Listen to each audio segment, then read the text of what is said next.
In today's video, I'm going to tell you 5 things that Skyrim actually does better than Oblivion Remastered. I'm not here to rain on the parade of the fantastic launch of this Oblivion Remaster. I thought it was only fair that after many requests in my previous video where I said 5 things that Oblivion did better, that I'd flip it and tell you what I thought Skyrim does better. A lot of us right now are probably suffering from some recency bias, so I think it's time to actually remind ourselves what made Skyrim so great. I once again very kindly ask you to please consider subscribing for weekly videos about all things Elder Scrolls. Kicking things off at number 5, we've got Immersion, that magical feeling where you're not quite just playing a game, but you're living in it in a way. Now let me be clear about something. Oblivion Remastered is a masterpiece in many ways. Its cities for me are incredible. The Imperial City is a sprawling majestic hub with towering walls, and places like Anvil have a cozy lived-in charm that is quite hard to beat. The NPCs obviously have their daily schedules, going to work, eating dinner, or gossiping about whatever they like, which makes Cyrodiil feel more dynamic. You do have the brilliant quests as well, like the Dark Brotherhood or A Shadow over Hakdir for some of my personal favourites, and they also pull you in with their rich writing and moral choices. But as some of you guys actually pointed out, there is a big flaw. Oblivion's cities and worlds can feel strangely empty at times. There's no children running around, no spouses to settle down with, no real follower system that makes you feel connected. Skyrim takes immersion to a different level in a way, crafting a world that grabs your heart and doesn't let it go. Its atmosphere, its scale and personal relationships all help with this. Skyrim's world just captures you in a way that is actually quite hard to explain. From the second that you escape Helgen and step into the wild, you're hit with this sense of grandeur. You're treading through a snowy valley, the wind is howling with the throat of the world looming in the distance, and an aurora painting in the night sky. It is cinematic, emotional, and unforgettable. Oblivion is gorgeous, don't get me wrong, with its golden forests and shimmering lakes, and the remastered obviously has polished that a lot with sharper textures and lighting. But for me, the world does feel more static, like sometimes a painting that you can admire rather than a place you're a part of. Oblivion's music is great, but for me it's a bit more ambient, lacking the goosebumps, enticing peaks of Skyrim's score. The massive mountains that you find in Skyrim as well, sprawling tundras, blizzards or misty dawns give it a scale that is truly awe-inspiring. Now like I previously said earlier, many of you guys in the comments mentioned Oblivion cities feeling empty, and it is so true. Walk through Bruma or Leowyn, and it's just adults wandering around, no kids playing in the streets, no families to bring that world to life. It's almost like Cyrodiil forgot that they have a next generation of people to bring up. Skyrim fixes this in a big way. Towns like Whiterun or Riften are bustling with activity. Kids running around, playing tag or chatting about something. It makes every settlement feel like a real community, not just a stage for quests. And like I also said earlier about the companion system, Skyrim absolutely nails this. In Oblivion, you might get temporary allies during quests, like a Fighters Guild buddy, or if you want, an adoring fan. Most of the time though, you're a lone wolf. Even as the hero of Kvatch, Skyrim lets you recruit companions like Lydia of course, or Serena the vampire with a gripping backstory. These followers fight by your side, carry your extra gear, and even comment on the world around you, which is a fantastic feature. You have the Lydia iconic "I am sworn to carry your burdens" line, which let's be honest, we have all heard a million times before she reaches her demise. Anyway, to stop yapping about the immersion, I want to move on to the combat system. Don't get me wrong, Oblivion's combat does get the job done, especially in the remaster, letting you swing a blade, cast a spell, or loose an arrow to save Cyrodiil. But for me, it can be clunky, repetitive, and it does in a way almost feel like a relic of 2006, even though it's all been redone. Skyrim has revolutionized combat in the Elder Scrolls franchise, making every fight feel more dynamic, stylish, and downright just thrilling, with features like dual wielding, mounted combat, and those epic kill animations that you guys love. In Oblivion, fighting is quite straightforward. You equip a sword, mace, bow, whatever you like. You hack, slash, or shoot until the enemy drops. Spells, of course, are cast with a separate button, but you can only use one weapon or spell at a time. It works, but it is kinda stiff. Sword wings do still feel floaty, you're waving a stick almost, and blocking is kinda like that clunky toggle that just slows you down. Now, Skyrim changes this completely, starting with the dual wielding. In Skyrim, you can equip a weapon, spell, or shield in each hand, giving you insane flexibility. You want to swing a steel sword in one hand while blasting firebolts from the other? Go for it. Feel like a berserker? Dual wield 2 axes and chop through Draga like butter. Or you can mix a dagger with an ice spike spell for sneaky assassin vibes. Whatever you want, you can do, because that is the pure beauty of Skyrim. This system lets you tailor your combat style to your character, whether you're a warrior, mage, or a hybrid.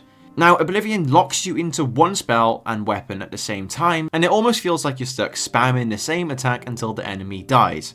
Skyrim's dual wielding feels fast, fluid, and empowering, making every battle a chance to actually experiment. A feature that is quite underrated as well, if you do use horses, is the mounted combat. Oblivion completely misses this. In Skyrim, you can actually gallop across the plains on your horse and keep fighting without dismounting. Now, in Oblivion, if you are actually on a horse and trouble starts, you've got to dismount, fight, then climb back on. It is very clunky and pulls you out of the action. Even in the remastered with improved horse controls, you are still grounded the second a wolf shows up. Mounted combat in Skyrim does make the world feel more open and more dynamic, just a little good quality of life change. And the cherry on the top of all of this is the kill moves. Skyrim cinematic finishes are pure adrenaline. When you do land that final blow on an enemy, you just might trigger a slow motion sequence. Maybe you decapitated a bandit with a greatsword, impale someone through the chest, or slit a wolf's throat with a dagger. These moves are tied to your weapon skills and perks, so the better you are, the flashier they get. Kill moves make every fight visually spectacular, turning routine skirmishes into memorable moments that Oblivion just cannot quite match.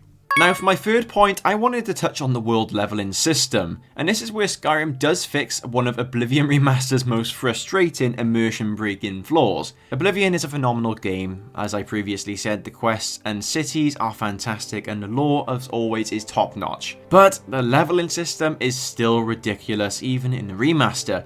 By the late game, every hobo bandit you meet is strutting around in glass or ebony armor, looking like they just raided a Daedric vault. For me, it is absurd, and it makes exploring feel like a chore. To understand the problem, you've got to start with Oblivion's leveling system. In Oblivion, enemies and loot scale directly with your character's level, which sounds great on paper, stronger hero, stronger foes, right? But in practice, it is sort of a mess. As you do level up, every enemy gets a massive boost. At level 5, you're fighting bandits in leather armor, which does make sense, but in level 30, those same bandits are decked out in glass armor, which is supposed to be quite rare, like legendary gear. You'll run into a random thug on the road and he's swinging a Daedric warhammer like he's the champion of Cyrodiil. Where do you guys think the famous meme of don't do Kvatch before level 20 or even 15 comes from? The scaling breaks immersion because it makes the world feel more artificial. Why is every lowlife suddenly a walk-in armory? It also punishes level up. If you focus on non-combat skills like speechcraft or alchemy, your character's level rises but your combat ability doesn't, so you're stuck fighting overpowered enemies with a rusty old sword. The remaster tries to tweak this with slight balance adjustments like capping some enemy gear, but the core issue still remains: the world just scales too aggressively. Now, on the other hand, Skyrim does this a lot better, with more of a hybrid approach that keeps things challenging yet still quite grounded. Instead of scaling everything to your level, Skyrim assigns level ranges to areas and enemies. So for example, a bandit camp like Silent Moon's camp might cap at level 15, so bandits wear it, leather or iron, maybe steel for the leader. And if you're level 15, dungeons like Bleak Falls Barrow have a high level ceiling, say level 20, so the enemies stay tough but not completely godlike. This means that you can explore early areas without facing absurdly strong foes, and it does keep the world more consistent. Bandits actually feel like bandits, not like Dragonborn rivals. As well as that, Skyrim scales certain enemies like dragons or quest bosses to your level, ensuring that the actual big fights stay big. Now, probably the most obvious one on the list, and I'm going to be talking about the dungeons. And this is where Skyrim does truly blow Oblivion out of the water in this particular department. Now, Oblivion has some great quests actually tied to its underground locations, and the remaster does make some of them look prettier. But the dungeons themselves are a weak point, often feeling repetitive and uninspired. Skyrim delivers absolutely far better dungeons, each one a unique, memorable adventure packed with variety, atmosphere, and more storytelling. In Oblivion, dungeons typically fall into three main types: Aelid ruins, caves, and forts. Now at first you might think, well, that sounds like a good bit of variety, but after you've gone in 3 or 4 of them, you'll just realise they're exactly the same.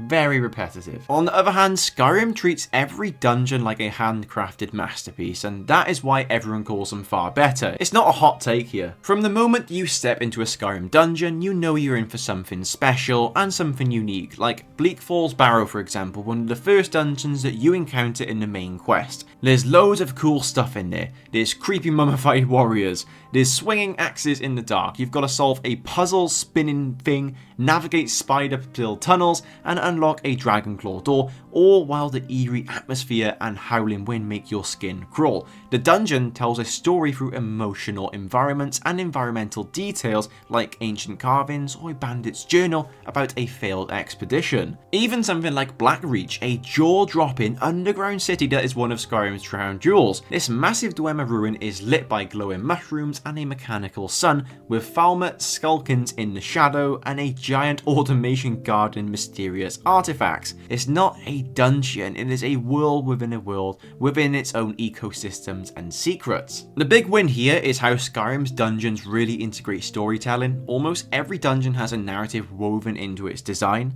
Those details make every delve feel like an adventure, not a chore. Oblivion's dungeons, even in the remastered, really do tell stories on their own. You'll kind of just there for a quest goal like fetching an artifact, and the dungeon is just a backdrop. Now to wrap the video up with probably the most obvious of them all, and that is the mod support. Yes, Skyrim is probably the most mod-friendly game I have ever seen, and it's got such a huge modding community, and it just kept the game going years and years after launch. Now, Oblivion's modding community is nothing to laugh at. Back in 2006, it was groundbreaking. Bethesda released the construction set, a powerful tool that basically let fans create new quests, NPCs, locations, and more. You had so many mods like Better Cities and the Rebuild Kvatch mod, and it added so much to the game that maybe lots of people at the time felt was missing. Skyrim is a modder's paradise, and that is quite literally why it is far better and superior to Oblivion's mod support. Obviously released in 2011, Skyrim uses the creation engine, which, while is quite quirky,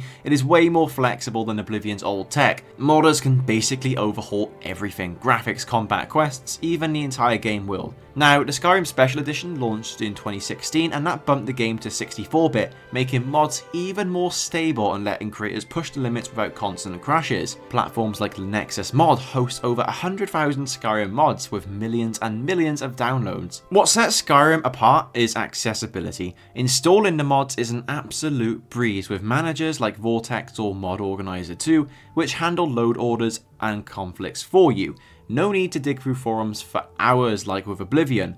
Skyrim's Creation Club, while controversial for its paid mods, integrates content seamlessly, offering quests, weapons, or homes. And the game changer for this is that console modding is available. Since the special edition, both Xbox and PlayStation players can download mods directly from Bethesda's in-game menu. And modding is still thriving in 2025, with new mods dropping weekly, even daily on Nexus, Reddit, whatever you can think. From the small tweaks like better horse controls to absolutely huge overhauls, or even things like Skyblivion. There is probably a mod for anything you can think of in Skyrim, and it's so obvious why this is far superior than Oblivion's mod support, but let's see if they release something in the future for it, and then we can revisit this. And that is going to do it for this video. I do hope you enjoyed and you think I made some good points in this. If you think there's something that maybe I said that was out of line, you don't agree with, please make sure to let me know in the comments as I gradually lose my voice from talking so much. Once again, I please ask you to please consider subscribing if you have enjoyed this video